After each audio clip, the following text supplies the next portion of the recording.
लोगों को मैं जानता हूं, मेरे व्यक्तिगत संबंध, हमारे कई दोस्तों के माध्यम से उनके संबंध, जो प्रतिदिन लाखों रुपए दान करते हैं कुआं बनाने के लिए, तालाब बनाने के लिए, गांव की पाठशाला चलाने के लिए, कुछ न कुछ करने के लिए देते रहते हैं। लेकिन वही लोग हैं जो सरकार को टैक्स नहीं देते। क्यों? जो व्यापारी प्रतिदिन लाखों रुपए दान करता है, वही व्यापारी सरकार को टैक्स नहीं देता। क्यों नहीं देता? क्योंकि उसको सरकार पर भरोसा नहीं है कि उसके दिए गए टैक्स को सरकार सही काम में लाएगी। इसलिए वो लाखों का दान करता है। जहां दान कर रहा है वहां उसको भरोसा है कि उसके दिए गए पैसे से तालाब ही बनेगा, कुआं ही बनेगा, गांव का स्कूल ही चलेगा। लेकिन वही पैसा वो सरकार को नहीं देता, और इसी को आप कहते हैं टैक्स की चोरी। मैं कहता हूं वो भारतीय धर्म का पालन कर रहा, वो टैक्स की चोरी नहीं कर रहा। भारतीय धर्म क्या है? कुपात्र को दिया गया दान पाप लगाता और सुपात्र को बिना मांगे देना चाहिए। तो हिंदुस्तान में तो ये ठीक ही है। तो कहने लगा वो इनकम टैक्स का ऑफिसर कि फिर आपको क्या लगता है? मैंने कहा देखिए कमिश्नर साहब, एक बात है बिल्कुल सीधी सपाट, इसको आप गले के नीचे उतार लीजिए कि जब तक हिंदुस्तान का इनकम टैक्स डिपार्टमेंट बंद नहीं होगा तब तक इस देश में काला धन चलता रहेगा। ये आप हैं जिन्होंने धन को काला और सफेद बनाया है। धन धन होता है, वो काला और सफेद नहीं होता। मनी मनी होती है, वो ब्लैक एंड व्हाइट नहीं होती।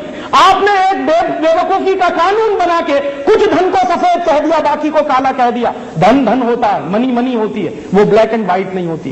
तो जिस कानून के तहत आपने किसी धन को काला धन कहा है, जिस दिन ये कानून वापस ले लेंगे उस दिन सारा धन सफेद ही सफेद हो जाएगा।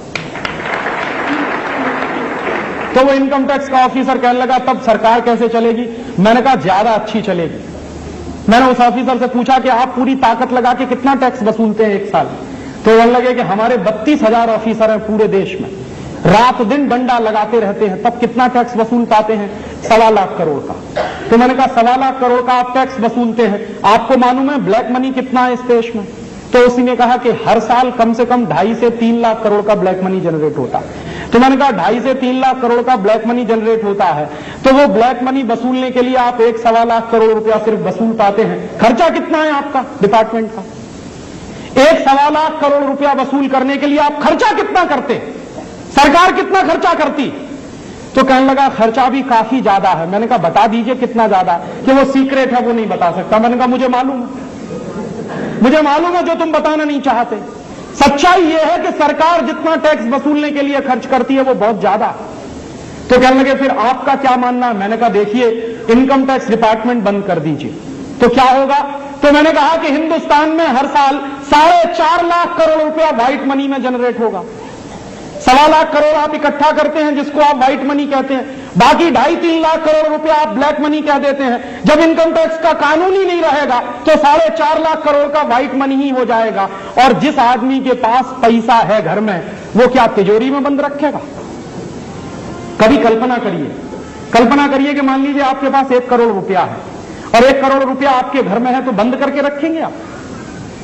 अगर आपको मालूम है कि कहीं कोई डरने की बात नहीं है, कोई नियम नहीं है, कायदा नहीं है, कानून नहीं है, तो आप 1 करोड़ रुपया वापस लाएंगे बाजार में, कोई कारखाना खोलेंगे, कोई धंधा चलाएंगे, कोई ना कोई उत्पादन का काम करेंगे, तो वो 1 करोड़ रुपया घर में से निकल के मार्केट में आएगा, माने फ्लोटेशन हो जाएंगे। माने मनी जो है फ्लोटिंग जब होता है तो इकोनॉमी में कभी भी रिसेशन नहीं आता, तो ये रिसेशन दूर हो जाएगा। कहने लगे बात तो आपकी समझ में आती है। मैंने कहा फिर इसमें करने में क्या दिक्कत है? तो हमारी रोजी रोटी का क्या होगा? मैंने कहा हल चलाओ गांव में जाके। तुमको मालूम नहीं है कि हल कैसे चलाया जाता है, तुम तागड़ भिन्ना करते हो लोगों के खून पसीने की कमाई के पैसे पर, और तुम गांव में जाकर हल चलाना शुरू कर दो। धरती माता इतना देती है कि तुम भूखे नहीं मरोगे। और मैं इस मान्यता का हूं जो आपको बता दूं कि जब तक हिंदुस्तान में ये टैक्सेशन का सिस्टम खत्म नहीं होगा अंग्रेजों का बनाया हुआ, तब तक इस देश में तरक्की नहीं होने वाली। हमको गंभीरता से ये बात सोचनी चाहिए और गंभीरता से ये बात उठानी चाहिए बिना डरे हुए कि जिस सरकार को हम टैक्स दे रहे हैं उस सरकार ने कुपात्रता इतनी सिद्ध की है कि इसको 1 पैसे का भी टैक्स देना पाप है। तो मैं तो पब्लिकली कह रहा हूं कि इस सरकार को टैक्स देना बंद करिए, क्योंकि कुपात्रों को पैसा नहीं दिया जाता। और जब आप टैक्स देना बंद कर देंगे तो ये पूरा सिस्टम हिल जाएगा। और आप पूछेंगे कि राजीव भाई ऐसा कभी हुआ है? ऐसा इतिहास में कई बार हुआ है। आपको मैं एक नाम बताऊं, सरदार पटेल। सरदार पटेल ने जो बारडोली सत्याग्रह किया था गुजरात में, वो क्या था? गांव के किसानों से रेवेन्यू देना बंद करवा दिया था उन्होंने, अंग्रेजी सरकार का। और गांव के किसानों को उन्होंने वही अपील की थी जो मैं आपसे कह रहा हूं कि ये अंग्रेजी सरकार इतनी कुपात्र है कि इसको टैक्स देना बंद करो। और लोगों ने टैक्स देना बंद कर दिया। हिल गई थी पूरी अंग्रेज सरकार उस बारडोली सत्याग्रह से। ऐसे ही सत्याग्रह